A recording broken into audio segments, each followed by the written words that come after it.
अपंच रचित अति अधम शरीरा।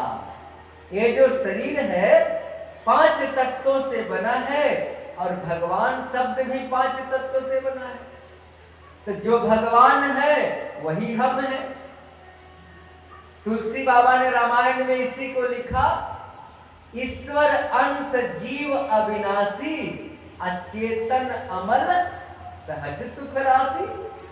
हम तो ईश्वर के अंश हैं, भगवान शब्द से प्रमाण मिल रहा है। तो भगवान कैसा है? जन्मादय से अतो, जन्म मरण से परे है। ध्यान किसका करें? भागवत में लिखा हुआ है। वो भगवान किस रूप में है? तो भगवान सत्य रूप में है। इसीलिए तो भगवान का नाम है सत्य नारायण। सत्य ही नारायण है। नारायण का अर्थ क्या हुआ? नारा जोड़ अयन, जो जल जंतु का घर है उसका नाम नारायण है। अयन का अर्थ होता है घर।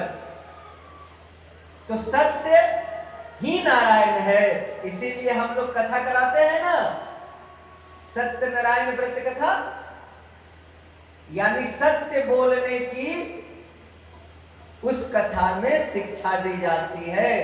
सत्य बोलने का व्रत लेते हैं, इसीलिए उस कथा का नाम हुआ सत्य नारायण व्रत कथा।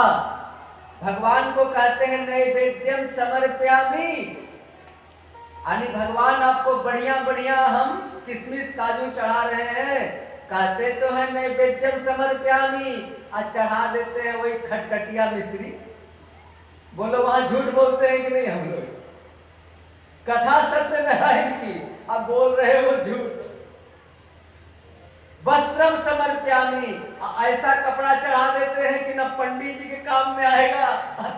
वो जाल वाला कपड़ा, वो लाल वाला सालू, सालू भी बढ़िया वाला नहीं चढ़ाते हो। भगवान को धोखा देते हैं हम लोग पूजा में भी। बोलो ऐसा होना चाहिए नहीं? कम से कम जो खाते हो भगवान को खिलाओ, और नहीं तो उससे बढ़िया खिलाओ। खराब तो मत खिलाओ भैया। जो पहनते हो वैसा कम से कम भगवान को खिलाओ या पंडित जी को दो।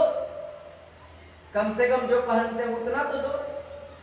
अब घटिया कपड़ा क्या दे के करोगे? पंडित जी भी अपने घर थोड़े रखेंगे, कहीं फेंक देंगे।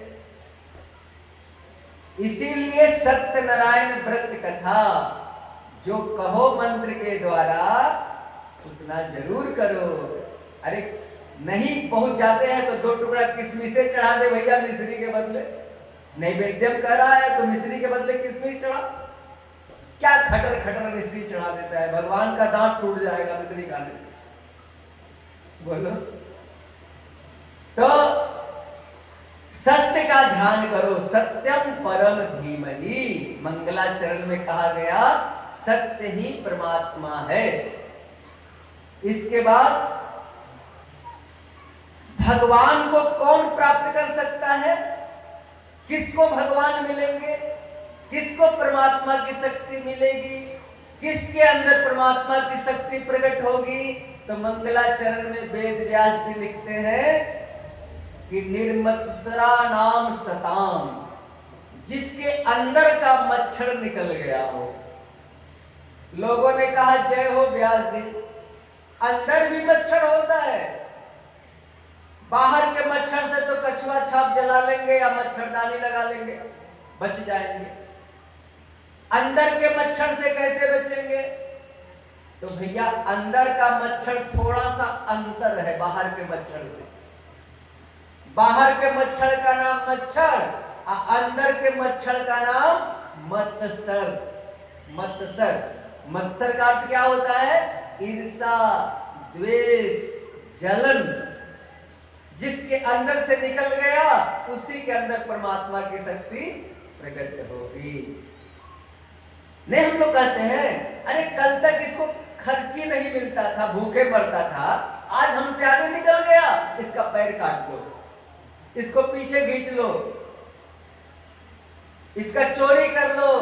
ऐसे आदमी को परमात्मा नहीं मिलते हैं। इसके बाद मंगलाचरण में बताया भगवान के 3 धाम हैं कृष्ण कन्हैया के। कौन कौन धाम? तो श्री वृंदावन, वृंदावन में कन्हैया रहे 11 वर्ष। तो वृंदावन में कन्हैया के दोस्त कौन कौन थे? गोपियां थी, वो ग्वालियर और मनसुखा, मधुमंगल, श्री दामा, ये सारे कन्हैया के हमारे दोस्त थे।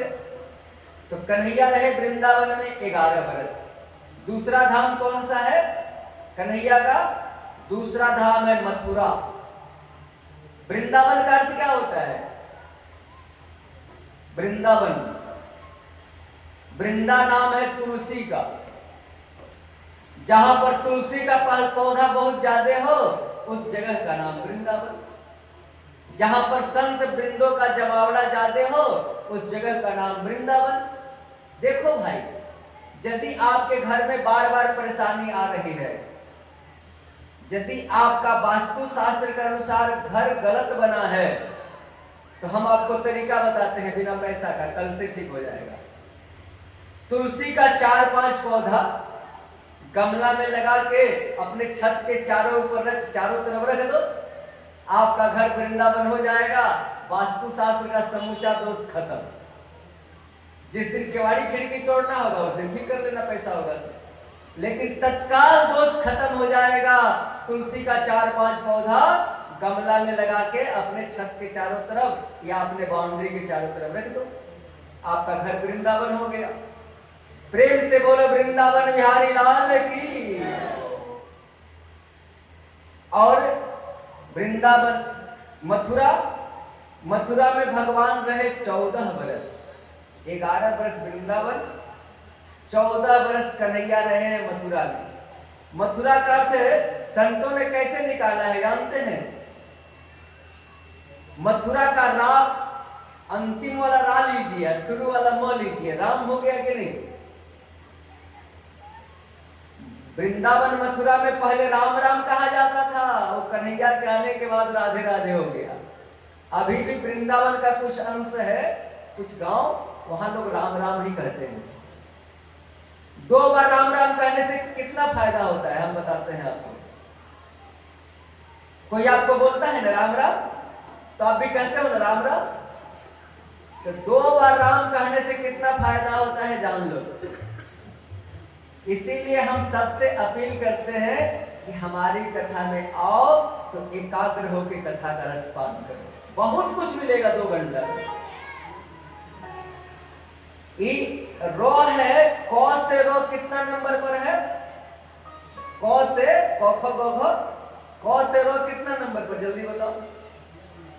अब गिनने में 27 नंबर पर है। क से रो 27 नंबर पर है। और रो में आकार है, ओ आ 2 नंबर पर। तो 27 2 कितना हुआ? 29। म कितना नंबर पर है? जल्दी बताओ 1 मिनट में। 25 नंबर पर म है।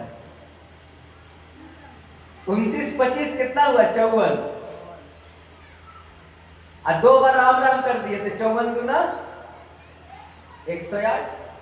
एक माला जप करने का फल फोकट में मिल गया, राम राम। एक माला का जप मिल गया।